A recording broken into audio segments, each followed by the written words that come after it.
This episode is being brought to you in part by Real-Time CTMS, a leading provider of innovative software solutions for clinical trial research sites, site networks, sponsors, and CROs.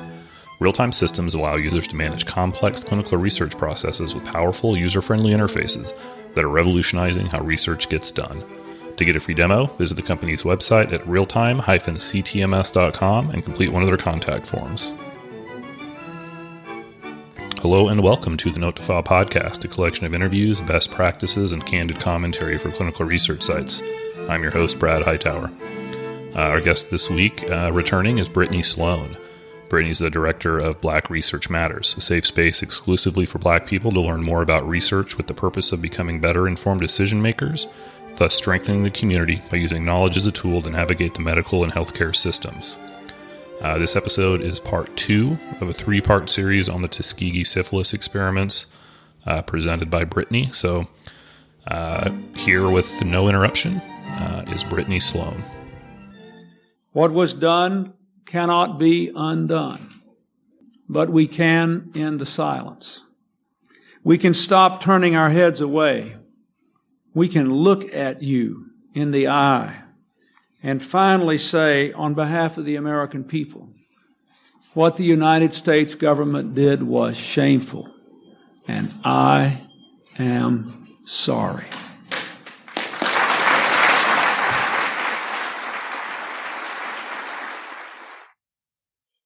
Hello again. I'm Brittany, the director of Black Research Matters, which is a safe space free of criticism and judgment for Black people to learn more about research with the purposes of strengthening the community by becoming better informed decision makers in the future. Thank you again, Brad and the Note to File podcast for having us again and sharing this space and hosting this space for us.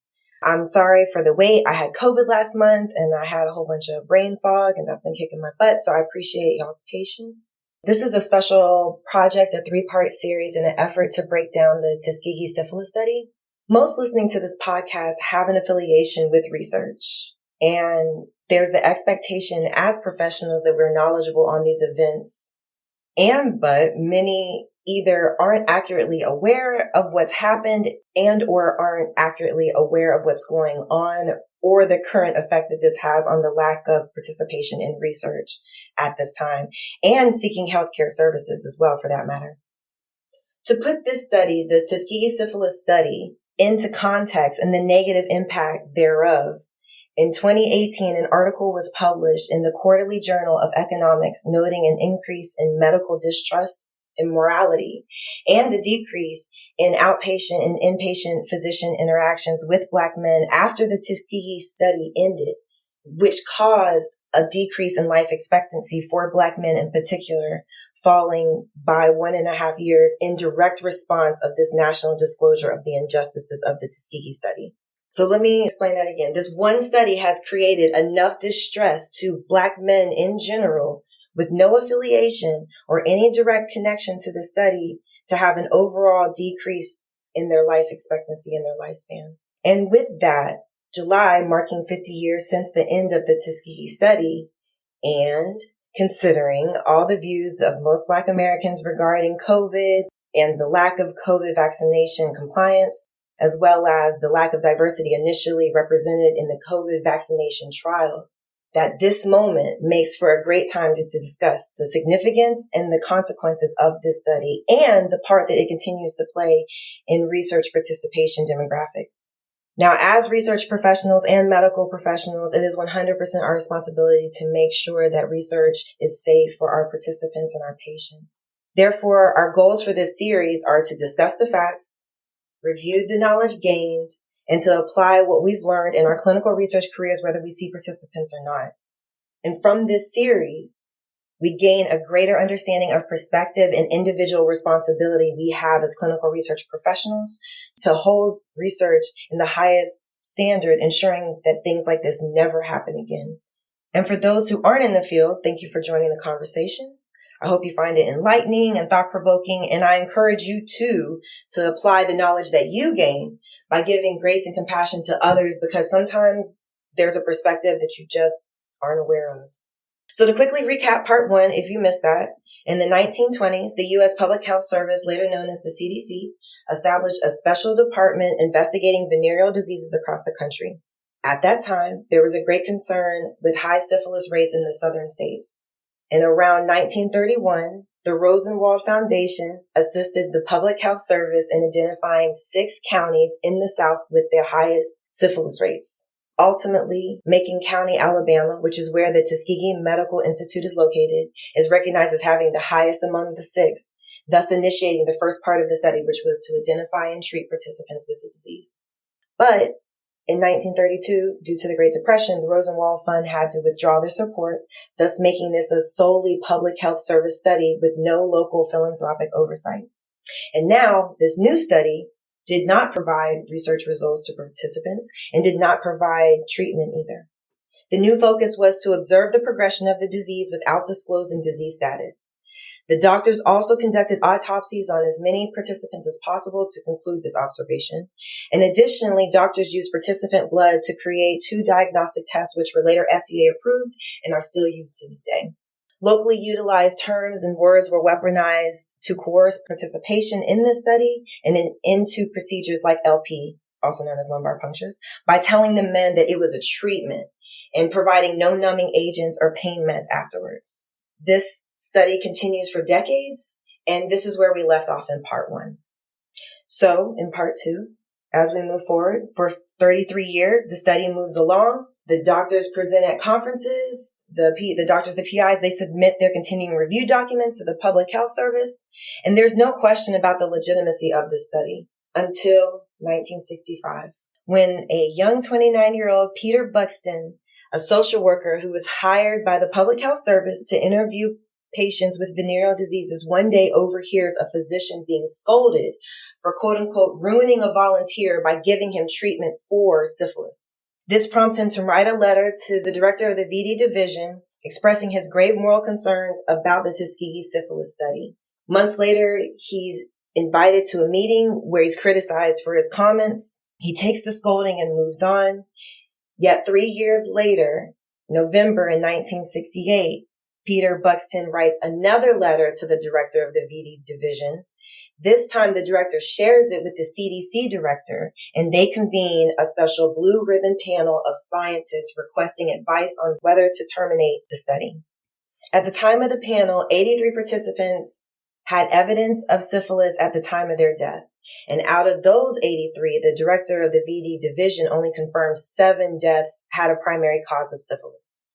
There was one objection from a scientist on the panel.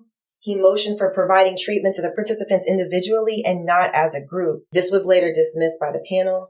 And otherwise, the rest of the scientists found that the study was one of a kind and quote unquote to be taken advantage of, take advantage of this opportunity. The final decision was to continue the study as is without treatment or informed consent.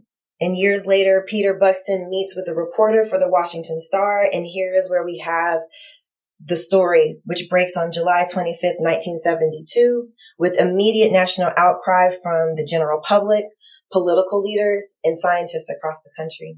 Peter Buxton will later testify in a congressional hearing regarding the study that he felt what was being done was very close to an institutional form of murder, and it had become an acceptable thing within the Public Health Service and was not to be subject to review.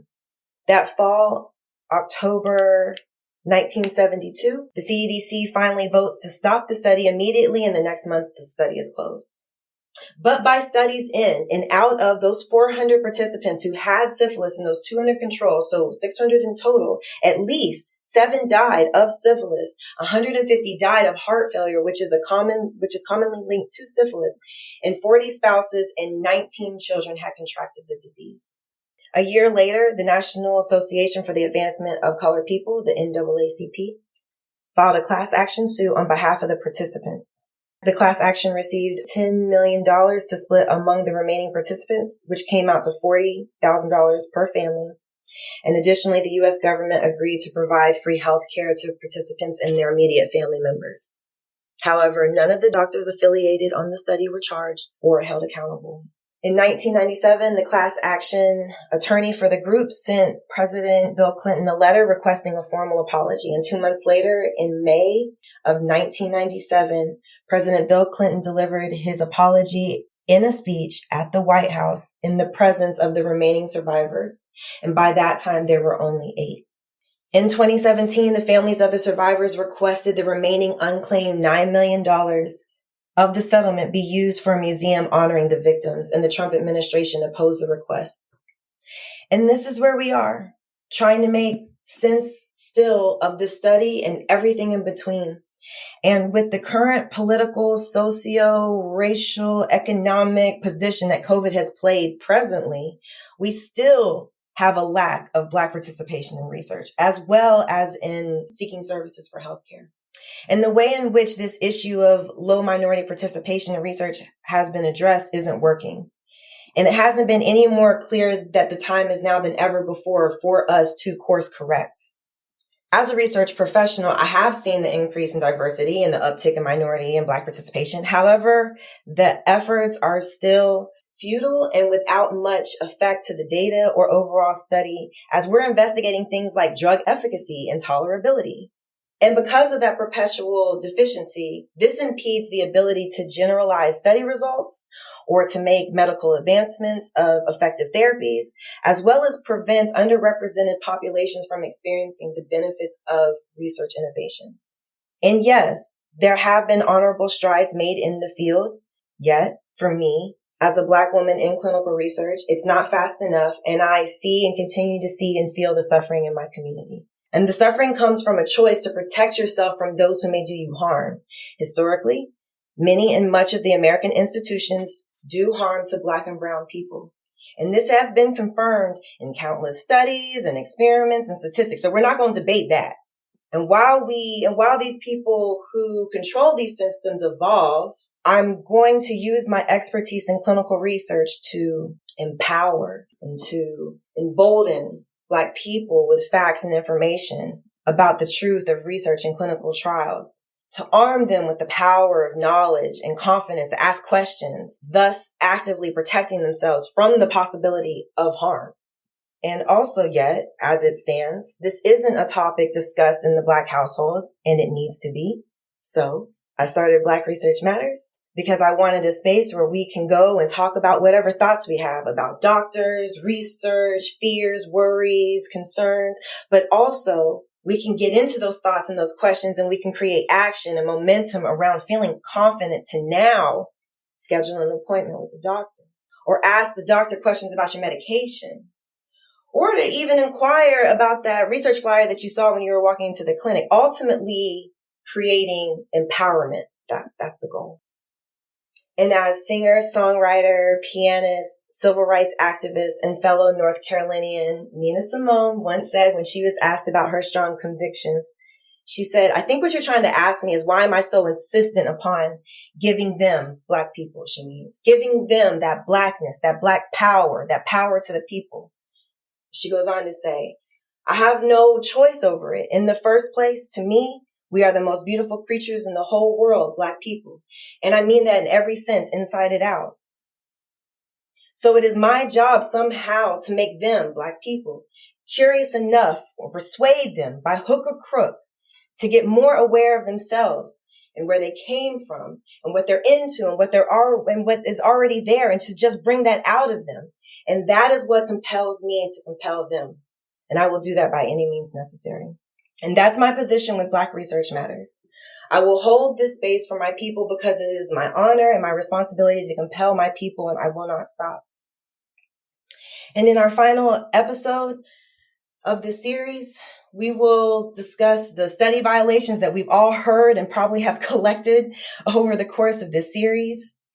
And again, I encourage you to continue writing out your list. I encourage you to continue to comment and to share with us these comments and these thoughts as we go.